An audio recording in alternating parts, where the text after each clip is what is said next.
Hey guys, it's Elizabeth with Willow Root Tarot, and today I'd like to share a little bit about how the card medium came about and why I'm so excited to explore it with all of you. The card medium began with a curiosity about communication and the many ways it moves through our lives. Over time, I became increasingly interested in the ways communication seemed to travel through awareness. Sometimes a symbol would continue appearing until it demanded attention. At other times, a scent, a color, or a sensation would suddenly bring a memory back into awareness. There were moments when I noticed the feeling of a room before I noticed anything within it. And there were times when a card revealed a detail that continued opening into something larger long after the reading itself was over.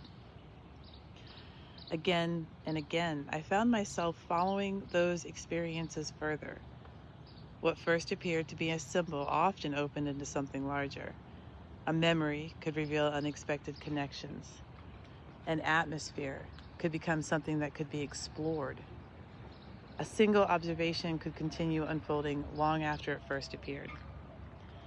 As these experiences accumulated, the cards became increasingly important. A card offers a shared starting place. Everyone begins with the same card, yet no two people are guaranteed to experience it in exactly the same way. One person may be drawn to a color, while someone else finds themselves pulled towards a symbol. Another person may become immersed in atmosphere, while someone across the room suddenly remembers something that they have not thought about in years. The differences are often just as interesting as the similarities because they reveal how uniquely awareness moves through each of us. Because cards already occupied such a central place in my practice, they naturally became part of the way I approached mediumship.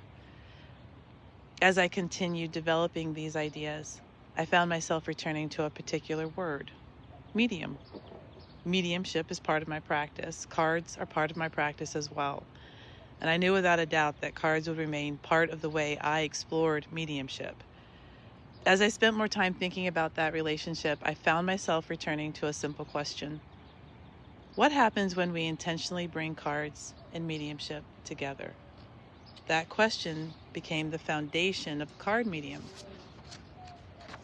A medium is something through which something else travels. A painter works through paint. A sculptor works through clay. Writers work through language. Musicians work through sound. Each medium offers a different way for expression, meaning, and experience to move from one place to another. Mediumship itself moves through countless forms. The card offered a place where many of those forms could meet. As we spend time exploring this idea, another question naturally emerges. If the card is the medium, then what am I?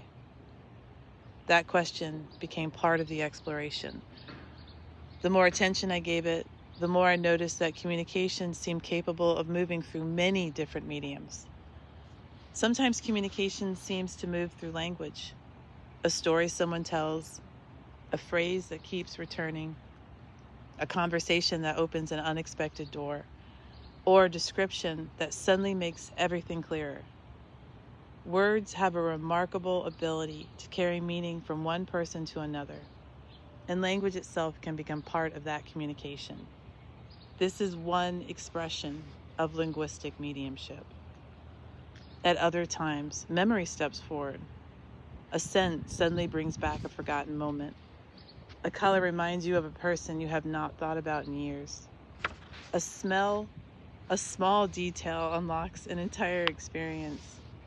Memory has a way of carrying connections across time, and communication sometimes travels through those remembered places. For you empaths out there, I think that you may be in alignment with this because we know that sometimes the feeling arrives first. You walk into a room and notice something before you can explain it. A shift in mood, a sense of presence, an atmosphere that seems to reach you before anything else does. Atmospheric mediumship often begins in experiences like these. Communication can also emerge through relationship. A person reminds you of someone else. A symbol links two experiences together. A conversation reveals a thread that was there all along. Meaning often travels through connection, and relational mediumship explores those moments where relationships themselves become pathways. Place can become important in its own right. A room, a building, a landscape, or a location begins asking for attention. The communication feels connected to the environment itself. In locational mediumship, place becomes part of the conversation. Symbols behave differently. An object keeps returning, an image appears repeatedly, an archetype follows you from one experience into another. Meaning gathers around a symbol and continues developing over time. Symbolic mediumship pays close attention to those reoccurring encounters. Emotion can become a pathway as well. A feeling arrives before a story. Resonance appears before explanation.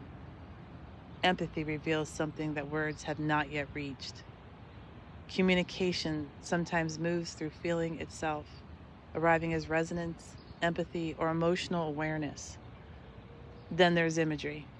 Pictures, scenes, visions, metaphors, and imagination all have the ability to communicate something that may be difficult to express any other way. Visual mediumship recognizes that images can carry meaning every bit as powerfully as words. A card can hold any of these experiences, and sometimes several at once. As we explore these possibilities, we may begin to think of ourselves as navigators moving through those mediums.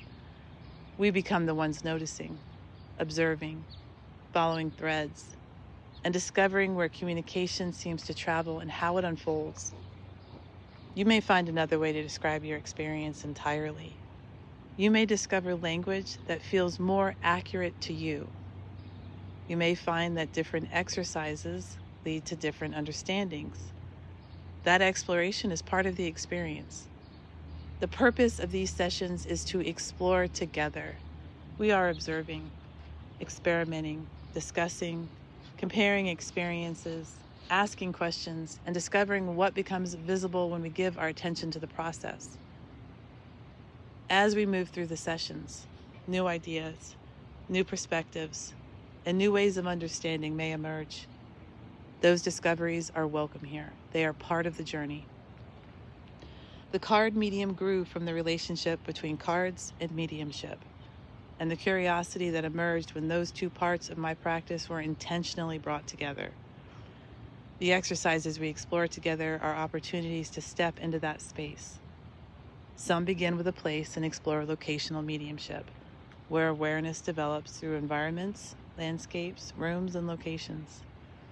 Others begin with atmosphere and explore atmospheric mediumship, where communication emerges through feeling, tone, mood, and energetic presence. Certain exercises that we'll do together in our sessions begin with memory and explore memory-based mediumship, where recollections, associations, and remembered experiences become pathways for communication. Relationship may become the starting point in another exercise, allowing us to explore relational mediumship through connections between people, spirit, places, experiences, and symbols. An object may become the doorway in exercises exploring symbolic mediumship, where a single item, image, or detail opens into something larger. And sometimes a single observation continues asking for attention, leading us into associative mediumship, where one impression naturally unfolds into the next. Each exercise offers a different pathway into communication and a different opportunity to explore how awareness, symbolism, relationship, memory, atmosphere, place, and spirit move through our lives. Together we observe, explore, discuss, and follow threads. Together we discover where those threads lead. Welcome home.